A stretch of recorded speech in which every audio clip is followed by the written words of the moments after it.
Okay, you guys, this is MoXoM, and I'm going to go ahead and continue where I left off. I was kind of describing the workflow that I have started in my first Eurorack case here.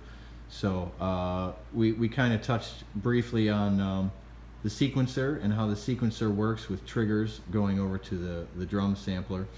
I'll probably end up getting an analog drum, kick drum at least module to really supplement, and it's more that that'll be featured, and the digital drums which are at 24-bit reproduction, by the way. So that's something to keep in mind with the sampler. So that's going to be, you know, a nice high quality sound coming out of there.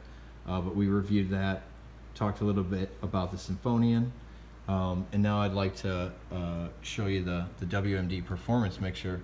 So everything is able to run into here, which is really nice, and you've got 2 inputs on all your monos, which are 6 mono inputs and then 2 stereo inputs. And you also, I'm assuming but haven't verified, if I'm using these just the lefts, that I'm getting mono through them. But they have 2 inputs on these, and you have an A/B switch, which is really nice, and a gain for each one, which is really nice, as opposed to I had a couple sub mixers, and I'll get into some videos about my experience with those in other videos, but this is something they were kind of missing without a voltage controlled amplifiers, you know, a bit of gain. You've got 2 aux sends, which are right here, in and out monos, and you have an an effect 1 and effect 2 switch for that, and then you have a pan for each channel, and you've also got a pre and a post and a not. And that has to do with your effects here. And I'm still trying to wrap my brain around the effects because I haven't figured out how to do like 100% wet yet. No matter how I seem to configure these, I still seem to be getting, it seems 50-50. I don't know, I'll have to play with it a little bit more, but the mixer sounds fantastic. I've also ordered an audio output module, and what it's going to do, it's got balanced XLR outputs, and then it's got inputs that are the 3.5 millimeters.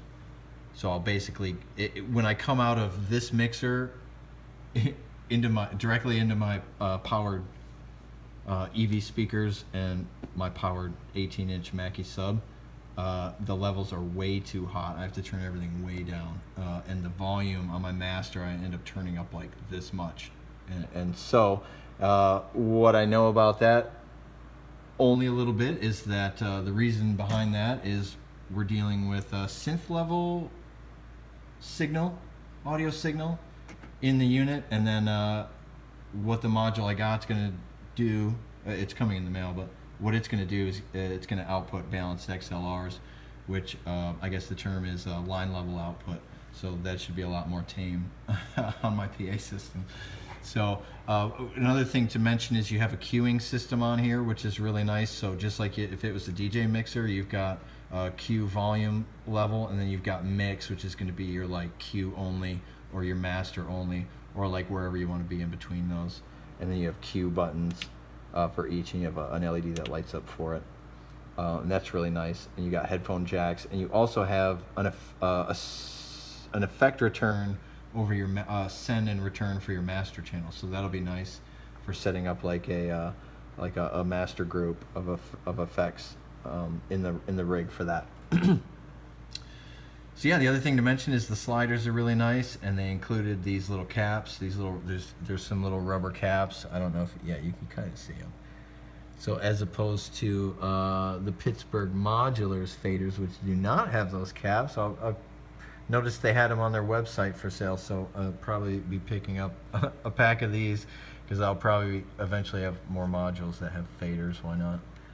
But that's nice, and I did confirm also that, and what I really like, I always like to keep it like the green. I don't like to push past it, because if I've got a sound guy out there, and I like to inform him of this too, I'll tell a sound guy, if I'm going to play live, I'll tell a sound guy, if there is one, hey, I'm going to give you a really nice green signal, and you can go ahead and do your thing. You won't have to fight me. So I noticed that as soon as you cross over that green threshold to yellow, there's LEDs in these faders, and they will start to pulse. just a little bit, and then the more you cross to red, they're going to pulse more. So that's really fantastic. I don't necessarily need them to be lit all the time, which is great, but I really was hoping that in my Eurorack rig I had some way to quickly identify if I only had one sound output off a module that was going off to my system, and I start seeing red and I didn't have this mixer right now, and I had a bunch of sub mixers or things like that, which I still may have for various reasons and things later on, but on like a master type of interface like this, it's going to be really easy to identify an offending channel, because if I see red here, it's going to be popping off on one of these sliders, and it's a great place to put it. So yep, I'm really happy with that. I don't know if I'll get the PM mutes. The PM mutes is an extension module you can put on the mixer, and what it allows you to do is it gives you a bunch of buttons for these are your volumes are CV controlled, so it gives you instant access to muting, unmuting, and you can like basically hit freeze on it and then unmute and mute some things. When you let go, it does it all for you. So I don't think I'll be doing that, and if I did buy a module, it would it may be the either the direct outs module or there's an additional channels 9 and 10 that you can get, so that might be possible. But the reason I don't know if I'll use the mutes is because with this sequencer, you have a really nice feature, which is the fill effects mode, and what that does is that activates. Now I've got 16 mute buttons for my 16 trigger tracks, and I've also got instant roll buttons, which I believe once I push one, I could probably turn a knob and perform some roll action. And then same thing with the loop. Now I haven't tried the roll and the loop. I've done some mutes, but it's been a lot of testing out all kinds of different things. So in time we'll get to these things. I'm super excited about it, and I'm super happy to be sharing this with everybody. And I hope that these videos help people like me, that had collected quite a bit of tabletop units and done the software DAW, the computer thing, and done the try to do hardware live thing, and you get a nice pile of gear around you, and it becomes quite a juggling act of stuff. So this is really cool for me to be able to share of what I think of these modern modules coming out, and how it kind of bridges the gap between what's really awesome about everything Eurorack in the past and what's really awesome about everything of like some really intense DAW type control and really cool sequencers and this thing. I mean, can you dream of something like this? It's amazing. Yeah. So right.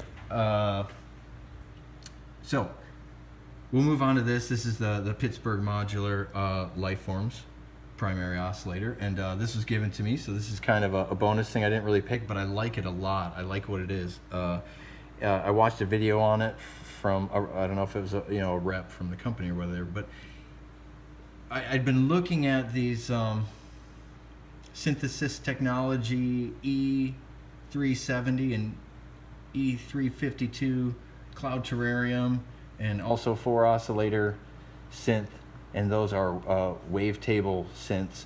And then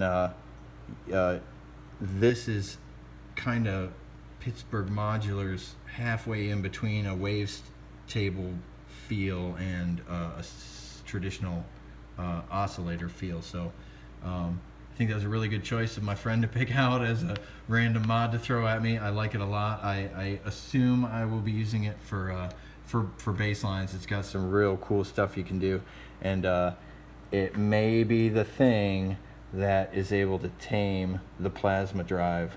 So if you haven't seen this thing, this might make you want to go modular right here. This is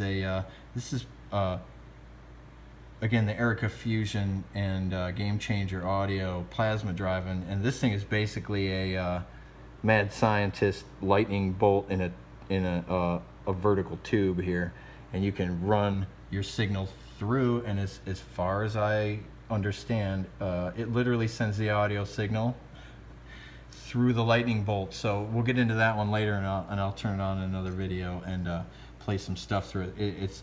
I could imagine it being super awesome for running your kick drums through if you like the hard style type stuff, and then CVing some pitch control on that. And then this I'm using for currently both of these effects. They're the only real effects I have, so I'm using them as the regular channel effects bus.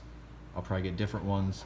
I might end up using the filter over the master bus. I'm not quite sure. I have to research what would be a good effects chain for it.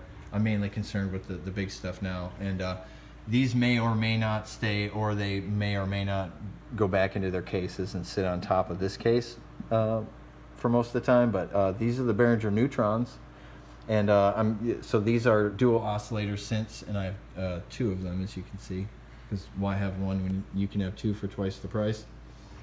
But these are dual oscillator synths, and they're real cool. You got a crossfade between them.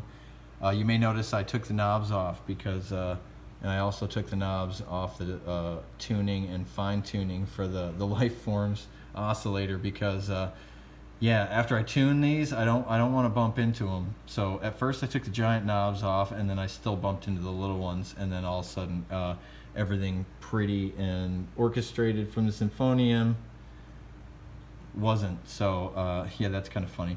But you can morph between waveforms on these for both oscillators, which is cool, and you can change the footage range, which I guess is a term that goes back to old like pipe organs. So if you see this 8-foot, 16-foot, 32-foot, apparently that would refer to the range of the height of the pipes of the organs, something to do with that. So you've also got, you can sync the oscillators, the 2 of them, and you can go into paraphonic mode, and you can also introduce a bit of width to the waveform, almost like a pulse wave modulation. And then of course on this, so this unit's got a whole lot of things built right in, not just like, you know, you would think of a mod as like you'd get just the oscillator section. So this is like a few mods put together. So, and then you've got like a filter section, you've got an LFO, you've got a delay, you've got an overdrive section, which you have to have on. If you turn the volume of the overdrive off, and even if the master's up all the way, you won't hear anything. So, which is an interesting relationship. And you've got 2 envelopes. And you've got some attenuators, which are cool because they interact with this. There's some features on here that have nothing to do with the synth, and they're really just some utilities that were, I guess they just threw into it, and the attenuators of those. So I can. It's basically just if I want a volume knob, or if I want a voltage control knob, just like you can send a, you know, like full voltage in, and then you have an output, and if you turn it down you get no voltage, and if you turn it up all the way you get all of the voltage you were sending into it. So that's just like a whatever you want to do, extra patch bay with some knobs to, you know, open or close the floodgate. If we zoom in a little bit, you have a slew and portamento.